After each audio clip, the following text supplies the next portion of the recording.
Astrology में कुंडली के 6th हाउस से बीमारियों के बारे में बताया जा सकता है। कुंडली का जो छठा हाउस है 6th हाउस, ये बीमारियों के बारे में बताता है और इससे रिलेटेड जो सब्जेक्ट है उसको मेडिकल एस्ट्रोलॉजी कहते हैं। तो कुंडली के जो 12 हाउसेज हैं, हर एक हाउस बॉडी के किसी न किसी पार्ट को रिप्रेजेंट करता है और उससे रिलेटेड बीमारियों के बारे में बताया जा सकता है। तो अभी जो 3rd हाउस के बारे में बता रहे हैं, तो 3rd हाउस कान को भी रिप्रेजेंट करता है और इसलिए कान से रिलेटेड बीमारियां आप बता सकते हैं, राइट। कान जो है वो ये राइट एंड लेफ़्ट दो साइड में ये कान होते हैं और कान से हम सुनते हैं। और कान के 3 पार्ट्स होते हैं, एक्सटर्नल ईयर, मिडल ईयर और इनर ईयर। एक्सटर्नल ईयर में एक जो बाहर कान दिखाई दे रहा है इसको पिन्ना कहते हैं। इसके बाद ईयर कैनाल एक होती है, ईयर कैनाल है। उसके बाद फिर कान का पर्दा या टिम्पेनिक मेम्ब्रेन आती है। तो ये जो कान का पर्दा है, ये पिन्ना है या ईयर कैनाल है, इसमें कोई इन्फेक्शन होना बहुत ही कॉमन बात है। कोई फुड़िया, फुंसी, फरंकिल या बॉयल इस तरह की चीज़ होती है और उसको ओटाइटिस एक्सटर्ना कहा जाता है अगर कोई इन्फेक्शन होता है। तो ये इन्फेक्शन बैक्टीरियल है, वायरल है, फंगल, कुछ भी हो सकता है। और फंगल इन्फेक्शन भी बहुत कॉमन है, उसको ऑटोमाइकोसिस कहते हैं। और इसके अलावा आप देखेंगे कि छोटे बच्चे अक्सर कान के अंदर कान की नली में वो चौक का टुकड़ा है या कोई अनाज का दाना है, गेहूँ, चावल, दाल वगैरह इस तरह की चीज़ें डाल लेते हैं, लोहे का छर्रा अक्सर डाल लेते हैं। तो उसको फिर तुरंत निकालना ज़रूरी है, नहीं तो फिर अंदर जाके वो चीज़ें सड़ती हैं और फिर कान में इन्फेक्शन और ज़्यादा हो सकता है, राइट। इसके अलावा कान में अक्सर कोई कीड़ा मकोड़ा या इस तरह की कोई चीज़, कीड़ा जो अंदर घुस सकता है, उसको अगर तुरंत ना निकाला जाए तो अंदर जाके मरेगा और फिर वो उसकी वजह से वो सड़ेगा और उससे कान में इन्फेक्शन होगा, राइट। तो ये जो एक्सटर्नल ईयर के बारे में बताया कि इसमें जो इन्फेक्शन होता है उसको ओटाइटिस एक्सटर्ना कहते हैं। अगर फंगल इन्फेक्शन होता है तो उसको ऑटोमाइकोसिस कहते हैं। तो एक्सटर्नल ईयर के बाद फिर एक पर्दा आता है, कान का पर्दा, जिसको टिम्पेनिक मेम्ब्रेन कहा जाता है। टिम्पेनिक मेम्ब्रेन में अगर कोई छेद हो जाए, क्योंकि हम आवाज़ सुनते हैं तो टिम्पेनिक मेम्ब्रेन जो है वाइब्रेट होती है, अगर इसमें छेद हो जाएगा तो वो इन्फेक्शन जो एक्सटर्नल ईयर से मिडिल ईयर तक पहुंच सकता है। और मिडिल ईयर का अगर कोई इन्फेक्शन होता है तो उसमें फिर वो एक तो वो कान बह सकता है, उससे अंदर इन्फेक्शन होगा, मवाद बनेगा, कान बहता है उससे, उसको ओटाइटिस मीडिया कहते हैं, राइट। ओटाइटिस मीडिया कहा जाता है। और ये ओटाइटिस मीडिया जो मिडिल ईयर का इन्फेक्शन है, ये कान के पीछे एक हड्डी है जिसको मैस्टॉइड बोन कहते हैं। तो वो इन्फेक्शन मैस्टॉइड बोन तक पहुंच सकता है, उससे मैस्टॉइडाइटिस ऐसा रोग होता है। या फिर वो ओटाइटिस मीडिया का इन्फेक्शन बहुत ज़्यादा इधर उधर फैल सकता है, ब्रेन तक जा सकता है, मेनिंजाइटिस तक हो सकता है उससे। और इसके बाद फिर इनर ईयर आता है, मिडिल ईयर के बाद इनर ईयर आता है। इनर ईयर को लैब्रिंथ भी कहते हैं, उसमें भी इन्फेक्शन हो सकता है, उसको लैब्रिंथाइटिस कहा जाता है। इनर ईयर से हम आवाज़ सुनते हैं और बॉडी का एक बैलेंस जो है वो बना रहता है। जो हमारी बॉडी का बैलेंस है, बिल्कुल बैलेंस्ड रहती है बॉडी, तो वो चीज़ जो है वो इनर ईयर कंट्रोल करता है उसको, बॉडी के बैलेंस को। इसके अलावा हमको जो सुनाई देता है वो इनर ईयर है। अब कोई आवाज़ जैसे हम सुनते हैं, कोई आवाज़ कहीं से आई तो वो ये कान के पिन्ना और फिर ईयर कैनाल से होती हुई टिम्पेनिक मेम्ब्रेन तक पहुंचती है। टिम्पेनिक मेम्ब्रेन फिर तेज़ी से वाइब्रेट करता है और ये वाइब्रेशन जो है वो फिर मिडिल ईयर में जाता है। मिडिल ईयर में फिर 3 बोन्स होती हैं, छोटी छोटी बोन्स हैं जो बिल्कुल लिवर की तरह, किसी मशीन के लिवर की तरह अरेंज रहती हैं आपस में। वो उसको मैलियस इंकस स्टेपिस कहते हैं उन बोन्स को। और वो इस तरह से अरेंज हैं कि वो वाइब्रेशन जो टिम्पेनिक मेम्ब्रेन का है उसको और ज़्यादा बढ़ा देती हैं वो तीनों छोटी छोटी बोन्स। और फिर वो आवाज़ जो है फिर वो वाइब्रेशन इनर ईयर में जाता है। इनर ईयर से फिर नर्व के द्वारा ये ब्रेन तक पहुंचता है, हम आवाज़ को सुन लेते हैं। तो ये इस तरह की चीज़ है। तो एक तो एक्सटर्नल ईयर में इन्फेक्शन आपको बताया, मिडिल ईयर में ओटाइटिस मीडिया, यहाँ से बोन में मैस्टॉइडाइटिस, या फिर वो ब्रेन तक इन्फेक्शन मेनिंजाइटिस वगैरह तक हो सकता है। कई बार आप इनर ईयर में लैब्रिंथाइटिस हो गया। और कई बार आप देखेंगे कि वो व्यक्ति कहता है कि हमको कुछ आवाज़ आ रही है, कान में आवाज़ आती रहती है, जैसे कोई सीटी बज रही है या घंटी की आवाज़ आती है या कोई डिस्टर्बेंस, अजीब तरह की आवाज़ आती रहती है, उसको टिनाइटस कहते हैं। तो ये कान के रोग में होता है टिनाइटस। और कई बार जो है व्यक्ति को वर्टाइगो ऐसी बीमारी होती है। वर्टाइगो में फिर व्यक्ति को चक्कर आता है और वो बॉडी डिसबैलेंस होती है, उसको जी मिचला सकता है, उल्टी हो सकती है और उसको चक्कर आता है। तो ये इसको वर्टाइगो कहते हैं। ये सब कान के डिसीज़ में जब ज़्यादा कॉम्प्लिकेटेड होती हैं डिसीज़, तब इस तरह की प्रॉब्लम होती है। इसके अलावा कान का बहरापन और जो डेफनेस है वो हो सकता है, कम सुनाई देना, राइट। अब ये इतनी सारी प्रॉब्लम्स हैं, हम किसी व्यक्ति की कुंडली आप व्यक्ति को नहीं जानते, आपके सामने कुंडली दिया गया कि आप बताइए इसको क्या कान में प्रॉब्लम है क्या, या हो सकती है कान में प्रॉब्लम, तो हम कैसे देखें? तो ये एस्ट्रोलॉजिकली ये कान की बीमारियों के बारे में देखने के लिए आपको क्या क्या देखना है। एक तो आप सबसे पहले लग्न एंड लग्नेश हमेशा देखा करिए कि लग्न एंड लग्नेश माने व्यक्ति स्वयं है, वो यही जगह है जहाँ उसने जन्म लिया, वो व्यक्ति स्वयं है, खुद है, तो ये लग्न लग्नेश देखना ज़रूरी है। इसके अलावा ये कुंडली का थर्ड हाउस देखिए। थर्ड हाउस क्या है? ये राइट ईयर का कारक है। थर्ड हाउस राइट ईयर, और ये जो 11th हाउस है ये लेफ्ट ईयर का कारक है। तो आप लग्न लग्नेश देखें, थर्ड ईयर एंड थर्ड का लॉर्ड देखिए, थर्ड का कारक ग्रह मंगल होता है, मंगल को देखना ज़रूरी है। और काल पुरुष की जो थर्ड राशि जेमिनी राशि है यानी मिथुन राशि, इसको देखना ज़रूरी। मिथुन राशि का स्वामी बुध, उसको देखना ज़रूरी है, राइट। इसके अलावा थर्ड से थर्ड अगर आप देखें भावात भावों में, तीसरे से तीसरा, तो ये तीसरा नंबर है, यहाँ से फिर 1 2 3 ये 5वां नंबर आता है, यानी 5वां हाउस देखिए। फिफ्थ हाउस, फिफ्थ का लॉर्ड और इसका कारक ग्रह बृहस्पति देखिए।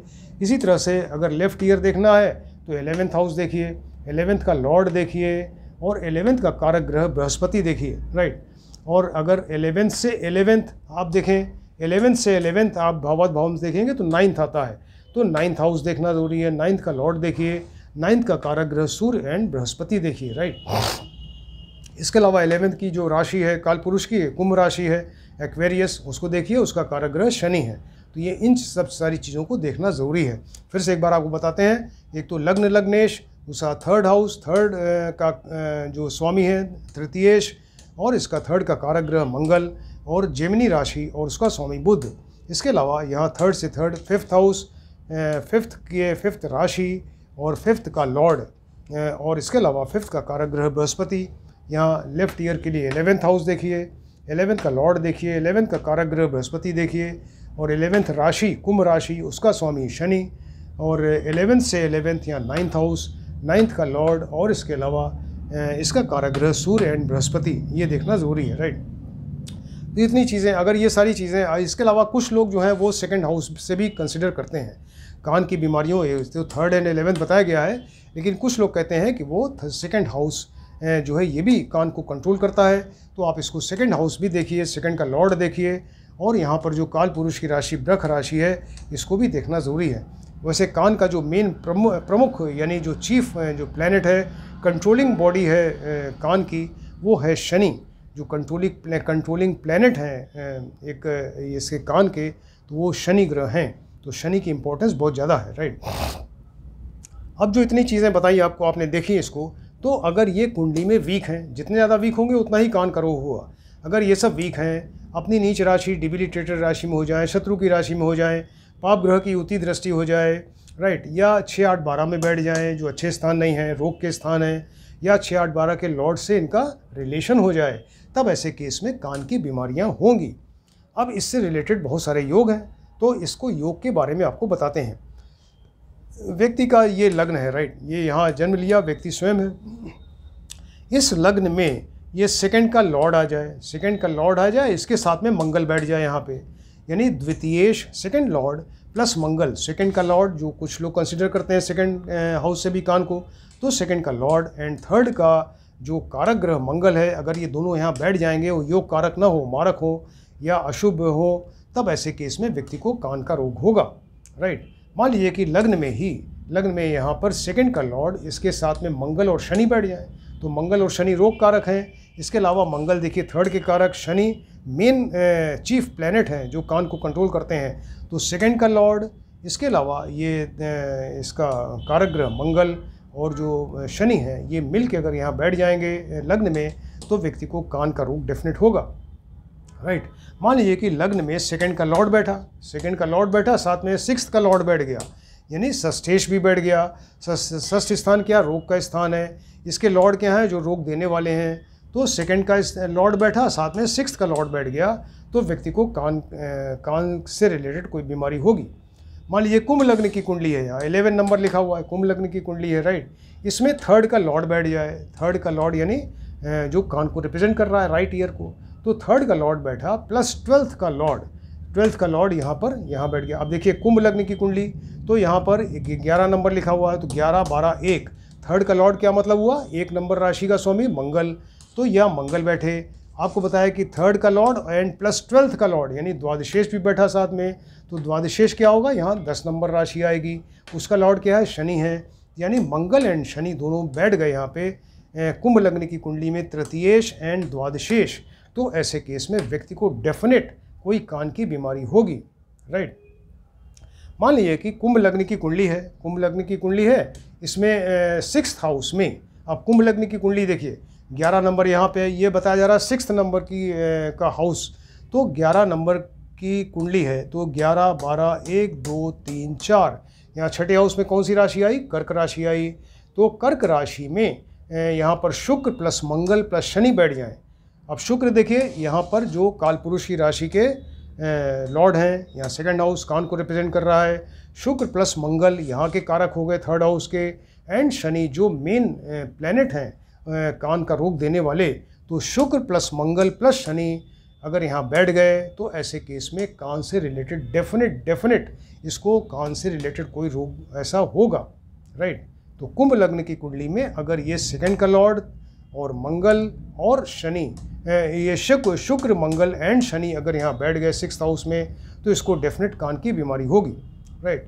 अब ये मान लीजिए लग्न का लॉर्ड है लग्नेश जिसको कहेंगे, तो लग्नेश जो है वो आके 3rd स्थान में बैठ गया, यानी पूरी तरह से अब कान को रिप्रेजेंट करेगा। अब ये तो लग्नेश कहाँ बैठा, 3rd हाउस में बैठ गया, और 3rd हाउस में यहाँ बैठे, और मंगल एंड राहु जो हैं ये 8th में बैठ जाएं। देखिए यहाँ पे लग्न का लॉर्ड लग्नेश बैठा 3rd हाउस में, और जो मंगल एंड राहु, मंगल के साथ में राहु अगर 8th में बैठेंगे, तो देखिए मंगल यहाँ बैठे तो यहाँ से 7th दृष्टि यहाँ पे आएगी, 1 2 3 4 5 6 7, और 8वीं दृष्टि मंगल की 3rd हाउस पे आएगी।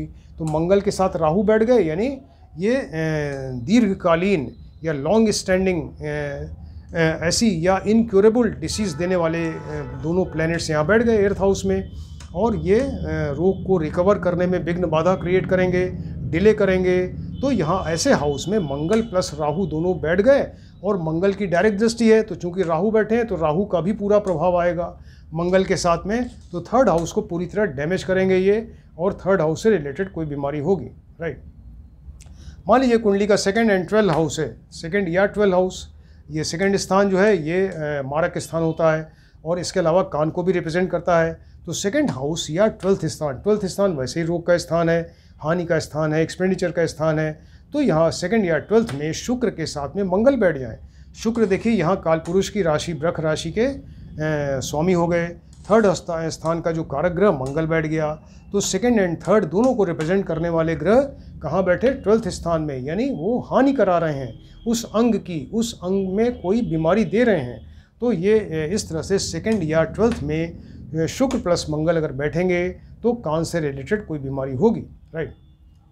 ये 3rd हाउस में आइए, कुंडली का 3rd हाउस है, 3rd हाउस में कोई पाप ग्रह बैठा हो, सूर्य है, शनि है, राहु हैं, केतु हैं, तमाम ये अगर यहाँ बैठ जाए, मारक होके बैठे, योग कारक न हो, यहाँ पाप ग्रह कोई बैठे और पाप ग्रह की दृष्टि भी हो जाए, तो ऐसे केस में 3rd हाउस से रिलेटेड बीमारी यानी कान का रोग ज़रूर होगा, राइट। मान लीजिए 3rd हाउस में शनि प्लस मंगल ही बैठ गए, अब मंगल इसके कारक हैं, और शनि जो है वो एक चीफ प्लैनेट हैं जो कान को कंट्रोल करते हैं, तो और दोनों रोग कारक हैं, रोग को देने वाले हैं। तो 3rd हाउस में शनि के साथ में अगर मंगल बैठ जाएंगे तो कान से रिलेटेड कोई सीरियस बीमारी होगी। मान लीजिए 3rd हाउस में राहु के साथ मंगल बैठ गए, तो मंगल इसके कारक हो गए, राहु वैसे ही उसको और रोग को बढ़ा देंगे, जो पापी एंड क्रूर ग्रह हैं। तो राहु प्लस मंगल अगर यहाँ बैठेंगे तो ये 3rd हाउस यानी राइट ईयर को डैमेज करेंगे और व्यक्ति को कान से रिलेटेड बीमारी होगी। मान लीजिए 3rd हाउस में यहाँ बुध बैठ जाए, तो बुध देखिए यहाँ बताया आपको कालपुरुष की 3rd राशि जेमिनी राशि है, तो उसके लॉर्ड यानी बुध हो गए। बुध यहाँ पर नीच के होके बैठ गए, यानी मीन राशि में बैठ गए यहाँ पे। तो अगर मीन राशि में बुध नीच के होके बैठेंगे और शनि जो है वो शनि या मंगल या यहाँ पर 9th हाउस में बैठ जाएँ, तो 9th में अगर बैठेंगे तो डायरेक्ट 7th दृष्टि इनकी 3rd हाउस पे आएगी। देखिए 1 2 3 4 5 6 7 शनि या मंगल दोनों में से कोई यहाँ 9th में बैठे, और 3rd हाउस में यहाँ आपको बताया कि ये 3rd हाउस में बुध जो है वो यहाँ पे नीच के होके बैठ जाएं या अस्त होके बैठ जाएं, या तो नीच के हो जाएं या अस्त हो जाएं। और यहाँ शनि या मंगल अगर यहाँ बैठे हो, डायरेक्ट दृष्टि यहाँ पे आएगी, वो 3rd हाउस यानी राइट ईयर को पूरी तरह डैमेज कर देंगे, कोई सीरियस बीमारी होगी। थर्ड हाउस का लॉर्ड है, मान लीजिए तृतीयेश है, थर्ड हाउस का लॉर्ड हुआ, ये क्रूर ग्रहों के षष्ठ्यांश में बैठे। क्या मतलब हुआ इसका, यानी D60 जो डिविजनल चार्ट D60 है, D60, तो उसमें क्रूर ग्रहों की जो राशि है, तो थर्ड का लॉर्ड जो यहाँ कुंडली में है, जन्म कुंडली में D1 में, ये D60 में जाके वहाँ क्रूर ग्रहों की राशि में बैठ जाए, यानी क्रूर ग्रहों के षष्ठ्यांश में बैठ जाए, तो व्यक्ति को कान से रिलेटेड कोई सीरियस बीमारी होगी, राइट। मान लीजिए थर्ड का लॉर्ड जो है कहीं 6, 8, 12 में बैठ जाए। 6, 8, 12 अच्छे हाउसेस नहीं है, ये रोग के स्थान है, तो थर्ड का लॉर्ड कहाँ बैठा, 6, 8 या 12 में, तो और उसके ऊपर पाप ग्रहों की दृष्टि हो जाए, तो व्यक्ति को ज़रूर कोई कान की बीमारी होगी, राइट।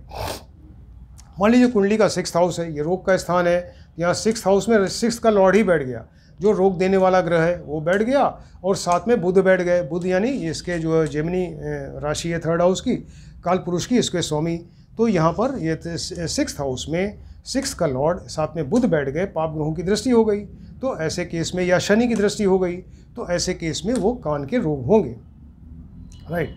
मान लीजिए बुध एंड शुक्र हैं, बुध और शुक्र, तो बुध इसके ये थर्ड हाउस के जो जेमिनी राशि इसके स्वामी हो गए, और सेकंड हाउस के जो वो ये वृष राशि के स्वामी हैं शुक्र हो गए। तो बुध एंड शुक्र ये मिल के 12th में बैठ जाएं, 12th में बैठ जाएं तो राइट ईयर में प्रॉब्लम होगी। अगर बुध और शुक्र जो है वो यहाँ पर राइट ईयर, यहाँ पर 12th हाउस में बैठेंगे तो राइट ईयर में प्रॉब्लम होगी, राइट। मान लीजिए कि बुध और शुक्र जो है 4th हाउस में बैठ जाएँ, राइट। ये बुध और शुक्र, बुध इसके स्वामी जेमिनी के, और यहाँ सेकंड हाउस की जो काल पुरुष की राशि वृष इसके स्वामी शुक्र, तो बुध एंड शुक्र यहाँ पर 4th हाउस में बैठ जाएं, और प्लस शनि मंगल, शनि जो है वो लग्न में हो, राइट। बुध और शुक्र 4th हाउस में बैठे, शनि यहाँ अगर ये लग्न में बैठेंगे तो ऐसे केस में ये कान का रोग होगा। क्यों? क्योंकि देखिए शनि अगर यहाँ बैठेंगे तो शनि यहाँ बैठ के इनकी थर्ड दृष्टि, ये 1, 2, 3 थर्ड दृष्टि डायरेक्ट थर्ड हाउस पे आएगी। शनि की 3 दृष्टियाँ होती हैं, 3, 7 और 10, तो शनि अगर यहाँ बैठेंगे तो इनकी तीसरी दृष्टि, थर्ड दृष्टि थर्ड हाउस पे आएगी, और वो व्यक्ति को कान से रिलेटेड कोई बीमारी होगी, राइट। कुंडली में जहाँ शनि बैठा हो, कहीं ना कहीं बैठे होंगे कुंडली में शनि, राइट। तो कुंडली में जहाँ शनि बैठे हों तो वहाँ से 6, 8 या 12वें स्थान में बुध बैठे हों। कुंडली में जो मेन ये कंट्रोलिंग प्लैनेट हैं कान के, तो कुंडली में जहाँ शनि बैठे हों वहाँ से आप गिनिए, अगर 6, 8वें या 12वें स्थान में अगर बुध बैठे होंगे एंड बुध योग कारक ना हो, वो अशुभ हो, मारक हो, तो ऐसे केस में कान का रोग होगा। कई बार आपने देखा होगा कि व्यक्ति का किसी एक्सीडेंट्स में, चोट में, या चोट लगने से या बॉक्सिंग वगैरह से कान कट जाता है, राइट। ये स्पेशली एक्सीडेंट वगैरह से जो है वो कान कट जाते हैं, तो उसके भी योग ऋषियों ने बताए हैं। तो कान कटने के योग आपको बताते हैं कि सूर्य, चंद्र एंड शनि, राइट। कुंडली में सूर्य, चंद्र एंड शनि अगर ये तीनों मिलके ये 3, 5, 7 या 9वें हाउस में बैठ जाएं, सूर्य, चंद्र एंड शनि ये तीनों ग्रह, तो शनि देखिए कान के को कंट्रोलिंग प्लैनेट, कान को कंट्रोल करते हैं। सूर्य, चंद्र दोनों उनके परम शत्रु हैं, राइट। तो सूर्य, चंद्र के साथ में अगर शनि तीनों मिलके कुंडली के या तो थर्ड हाउस में या 5th हाउस में या 7th में या 9th स्थान में बैठें, और इनके ऊपर कोई शुभ दृष्टि नहीं होनी चाहिए, शुभ दृष्टि ना हो, ऐसे केस में व्यक्ति का फिर कान कटेगा, या किसी एक्सीडेंट वजह से कान में चोट लगती है, कान कट जाता है, राइट। मान लीजिए कुंडली में चंद्रमा कहीं बैठा है, चंद्रमा कहीं बैठे होंगे कुंडली में, तो चंद्रमा से 7th में, चंद्रमा जहाँ बैठे हों वहाँ से 7th हाउस में शनि हो, और सूर्य और शुक्र जो हैं यहाँ पर लग्न में बैठ जाएं। फिर से बताते हैं, मान लीजिए कुंडली में शनि कहीं बैठे हैं, ये चंद्रमा कहीं बैठे होंगे, तो चंद्रमा जहाँ बैठे हो वहाँ से 7वां देखिए, 7वां स्थान कौन सा है, वहाँ पर शनि बैठे हों, और लग्न में यहाँ पर सूर्य और शुक्र बैठे हों, तो ऐसे केस में फिर वो व्यक्ति के कान कटते हैं। मान लीजिए कि नीच राशि में राहु कहीं बैठे हुए हैं, नीच राशि राहु की क्या है, वृश्चिक राशि या धनु राशि, तो स्कॉर्पियो या सेजिटेरियस राशि, तो कुंडली में कहीं राहु जो है नीच राशि में बैठे, साथ में उनके शुक्र बैठ जाएं। नीच राशि में राहु हैं, उनके साथ में अगर शुक्र बैठ जाएंगे तो व्यक्ति को कान कटने का एक रिस्क रहता है, यानी उसके कान कटेंगे फिर किसी एक्सीडेंट वगैरह से, राइट। तो इस तरह से तमाम योग बताए हैं कुंडलियों में, इसमें ऋषियों ने। तो हमने आपको ये कान के से रिलेटेड ये इतने सारे रोग बताए हैं। वो डेफनेस इसके बाद में, क्योंकि डेफनेस एक बड़ा चैप्टर है, उसको अलग से बताएंगे आपको। तो कान की बाकी बीमारियों के बारे में आपको बताया, तो इसको आप ध्यान से देखिए और स्टडी करिए। Thank you.